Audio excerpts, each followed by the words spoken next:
Question है electron does not radiate energy while moving in A orbit, यानी कि ये बात सही है कि इलेक्ट्रॉन जब सर्कुलर पाथ पे घूम रहा है न्यूक्लियस के चारों तरफ तो वो एनर्जी रेडिएट नहीं करता, मतलब बाहर निकलता, क्योंकि अगर इलेक्ट्रॉन अपने एक ही सेल में उसमें घूम रहा है तो उसकी टोटल एनर्जी क्या होती है, फिक्स होती है। टोटल एनर्जी क्या रहती है, कांस्टेंट रहती है। अगर फर्स्ट सेल में रहे तो टोटल एनर्जी क्या हो जाएगी, -13.6 सेकंड में, तो -3.4 थर्ड में है तो -1.51, और फोर्थ सेल में घूम रहा है तो कितनी हो जाएगी, -0.85। तो उस केस में टोटल एनर्जी उसकी फिक्स है, वो रेडिएट नहीं करता। इसका मतलब तो टोटल एनर्जी कम ज्यादा होना चाहिए, तो यानी कि ये कोई भी एनर्जी रेडिएट नहीं करता। तो फर्स्ट बात इसकी सही है। Second, there is a definite energy associate with each stable orbit.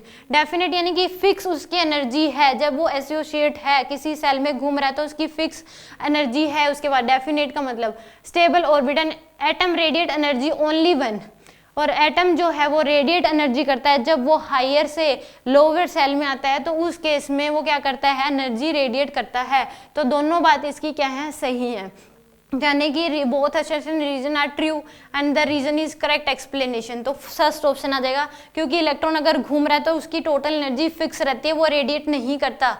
और सेकंड, इसने कहा है कि डेफिनेट एनर्जी एसोसिएट होती है, अगर वो किसी भी पर्टिकुलर सेल में घूम रहा है स्टेबल सेल में तो उसकी जो टोटल एनर्जी है वो फिक्स होती है, और उस केस में वो एनर्जी तभी रेडिएट करता है जब वो हायर सेल से लोअर सेल में जंप करता है। तो दोनों बात इसकी क्या है, सही है। और असर्शन क्या है, रीजन जो है वो करेक्ट एक्सप्लेनेशन भी है असर्शन का।